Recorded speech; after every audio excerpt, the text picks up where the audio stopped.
Poesía en Vivo y ya nos encontramos con nuestra invitada del día de hoy, que es Lourdes Nafá. Ella es docente de la Facultad de Filosofía, Humanidades y Artes de nuestra universidad y viene a hablar de un tema, bueno, muy vigente en la actualidad porque se trata del lenguaje inclusivo. Así es, sí, totalmente vigente. Es como que hay algunos periodos más tranquilos, pero hay veces que está en la portada de los diarios. Claro, es como que vuelve a sí, surgir. Y en este sí. caso, bueno, tiene que ver con las universidades como protagonistas porque hay 4 que han dicho que sí al lenguaje inclusivo. ¿O de qué se trata más bien? Sí, sí, ha habido como, no sé, podría tildarse de un efecto dominó o en cadena. Empezó este tema con la Universidad de Patagonia, luego siguió la Universidad Nacional de Cuyo, la UBA, la Facultad de Ciencias Sociales, estas 3 instituciones a partir de ordenanzas internas. Y bueno, y últimamente hemos visto declaraciones de nuestra propia universidad, de las autoridades diversas, que bueno, que dicen que estaría aceptado el uso de esta innovación lingüística que se llama, porque todavía no podemos hablar de cambio lingüístico. Claro. Bien, ¿y cómo es esto de aceptar el uso? O sea, ¿en qué consiste? ¿En que si alguno lo usa está bien y si no lo usa también está bien? En realidad es no penalizar el uso ni oral ni escrito en tesis, siempre hablando de las que ya tienen la normativa escrita, claro, o parciales y demás que puedan ser escritos u orales. No se penaliza el uso, pero tampoco se lo impone, o sea que es una opción que si los alumnos o los estudiantes lo quieren utilizar, lo pueden hacer y no le bajan la nota, por ejemplo, por hacer estas selecciones lingüísticas. Bien, bueno, incluso en estas 4 universidades deben haber algunas resistencias también por parte de algunos segmentos de la comunidad. Sí, bueno, la universidad es una claro, parte de la sociedad y está muy polarizado el tema, porque bueno, los cambios lingüísticos siempre surgen de necesidades sociales en general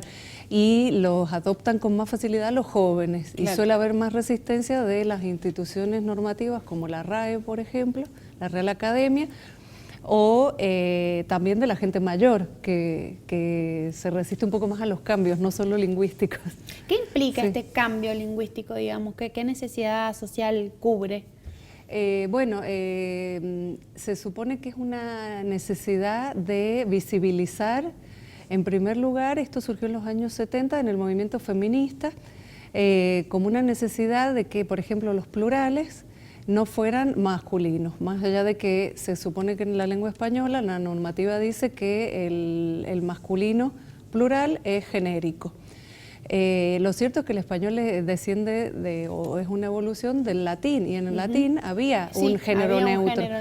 Se fue perdiendo por las cuestiones sociales también, probablemente porque durante muchos siglos quienes ostentaban el uso de la palabra eran los hombres, en la palabra pública sobre todo. Claro. En la vida pública y en la parte escrita, los que hablaban eran los hombres. Entonces, bueno, se terminó generalizando el uso del masculino para abarcar a todos, pero con el ingreso de la mujer al mercado laboral de manera masiva, surgen estas reflexiones y este planteamiento de necesidades de lo que, por ejemplo, George Steiner dice, lo que no se nombra no existe. Claro. Entonces, si no estamos visibilizadas y no nos nombran, es como que no tenemos la misma jerarquía. Bien. Doy, por ejemplo, el caso, por ejemplo, en el Polo Norte, los esquimales tienen 20 formas o más de nombrar los colores blancos y la nieve, porque es la realidad que ellos se encuentran. Entonces ellos acuñan palabras para designar toda esta gama que nosotros nada más decimos nieve y blanca. Claro. A lo sumo uno puede decir celeste si tiene una tonalidad en algún punto. Claro, más grisáceo. Pero en esa realidad ellos necesitan nombrar toda esa variedad. Y bueno, luego ha habido también una ampliación de este reclamo por parte del colectivo LGBTI, quienes también se sienten invisibilizados por la O del masculino plural. Entonces, por ejemplo, en Estados Unidos este colectivo usa más la X, porque la consideran como más rompedora del sistema binario masculino-femenino, claro, del género. Pero es más difícil de pronunciar, digamos, claro, llevarla a la oralidad es imposible. Exacto.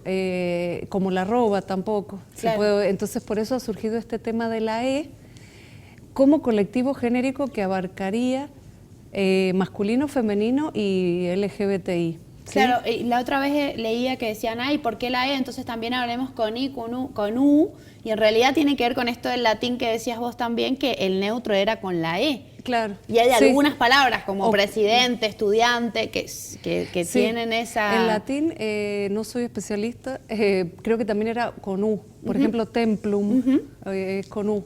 Sí, pero tiene que ver con la desinencia ahí plural, de... Claro, plural, porque viste que en latín se conjugan también adjetivos, sustantivos. Sí, claro, sí.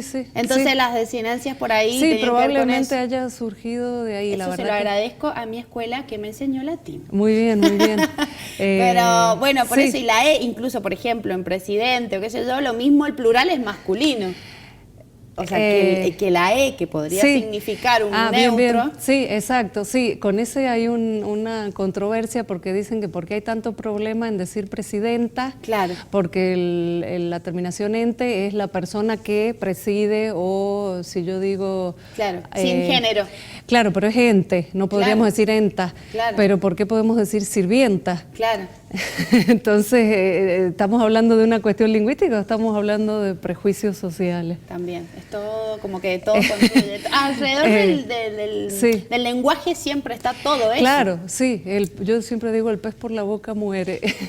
No es gratuito decir algo y qué palabras vamos a elegir y qué formas vamos a elegir para hablar y para... El lenguaje nos define, para mí eso siempre es como... Exactamente, muy importante. Sí, absolutamente. Yo creo que somos unos privilegiados de poder ver este cambio o esta innovación en tiempo real y mucho más acelerado de como sucedía hace 200 años, por ejemplo. Antes los cambios eran bastante más lentos, ahora se acelera todo con las redes sociales, todo el mundo opina, es un tema que todos quieren tener una opinión al respecto y bueno, yo creo que bueno, como lingüista para mí es fascinante ver el cambio así. Está buenísimo porque a partir de esos debates que se empiezan a realizar, se llega a un lugar siempre, ¿no? Exacto. Y más allá de esta polarización que puede haber entre los que están a favor y en contra, que por ahí también se los asocia con distintas ideologías también muy vigentes, los que están en contra del feminismo o a favor, o contra las diversidades sexuales. Lo importante es que la lengua cambie independientemente de lo que uno defienda. Es intrínseco a la lengua. Claro, que por ahí como que se asocian, bueno, si piensa esto, seguramente cree esto y esto, y a veces no, porque también es diverso el pensamiento. Es diverso y además la lengua cambia más allá de estas últimas ideologías en Argentina, porque si no hablaríamos como Cervantes o hablaríamos en latín. Claro, exacto. O sea que el cambio siempre ha existido, más allá del feminismo, más allá de la gente que está en contra del feminismo. Las lenguas cambian, no se sabe si cambian para progresar o para decaer. Porque cuando uno está en el medio del cambio, no tiene la suficiente distancia para analizarlo. Si uno mira el latín, puede decir, bueno, cambió y después dejó de existir. Evolucionó hacia otras lenguas romances. Claro. Pero se murió en el proceso de dividirse, digamos. Claro. Pero eso solo lo da el tiempo. Entonces ahora me parece, desde mi opinión únicamente, que evaluar si esto nos va a llevar a que es una ridiculez, que si se va a destruir la lengua y demás, es un poco apresurado. Tenemos que ver primero además si el uso se generaliza, porque de la única forma que pase a ser un cambio lingüístico fijo y descripto en la gramática es el uso. Claro, porque además esta concepción, ¿no?, de destruir, cuando en realidad quizás se deconstruye, no es que se destruye. No, claro. Siempre hay como una cuestión ahí, a mí me parece como que esa es la polaridad que hay hoy en todos, no solamente en el lenguaje, es como construyo o destruyo, y puede ser otra cosa, digamos, ¿no? Sí, la deconstrucción como un proceso positivo de mejorar hacia el futuro y de expresar en la lengua lo que está pasando en la sociedad. No es menor el debate. Y por eso yo creo que genera también tantas posiciones apasionadas y encontradas a la vez. Claro, y todas, bueno, tienen su fundamento y todas están bien. Porque algunos dicen, no, porque no sé qué, no, bueno, sí, claro, tenés razón, tenés razón. Porque no tenemos la distancia suficiente, quizás sean nuestros hijos o nuestros nietos quienes o lo terminen usando o no, y evaluando si fue un cambio positivo o no. Claro, sí. Ahora es como que estamos en el medio de la ebullición. Sí, ahora hay que pasarlo, digamos, como es la crisis y bueno, sí, sí. habrá que ver a qué llegamos. Pero, exacto. Pero es importante también que, bueno, desde la universidad, bueno, en este caso la nuestra, o la de Cuyo, la Universidad de Patagonia y la otra universidad que es la UBA, ¿no? Sí, ya existan este tipo claro, de normativas. y sí. Claro, y de permitidos, porque en realidad claro. los chicos lo quieren usar, lo usan, sí, que le vas a poner mala nota. No, y además esto normalmente termina derivando en guías de estilos de las propias instituciones para no tener que hacer una normativa específica cada 2 o 3 palabras que no sabemos cómo expresarla. Por ejemplo, ahora me comentaba un compañero de ustedes que la universidad ha pedido que se hable de estudiantes en vez de los alumnos. Claro.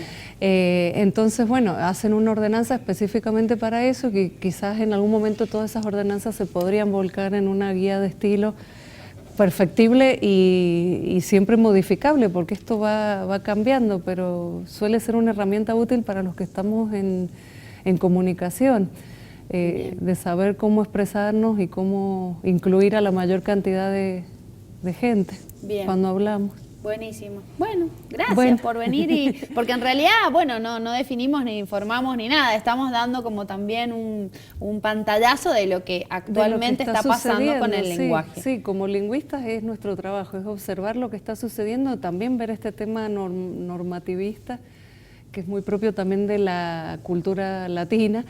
Yo trabajo en inglés, también soy traductora, y en inglés no hay Real Academia, ellos no son de normativizar todo, pero nosotros por nuestra idiosincrasia yo creo que necesitamos la norma que nos tranquilice y nos autorice en cierta forma. La sociedad del control. Sí, pero bueno, no podemos escapar porque probablemente los alumnos no se sientan totalmente autorizados a hablar con la E o escribir una tesis con X, hasta tanto no haya una normativa al respecto. Es cierto, es así. Bueno, muchas gracias, Lourdes. Gracias por la invitación. Cuando guste, seguimos charlando. Nosotros ahora nos vamos al corte y luego seguimos con más Universidad en Vivo.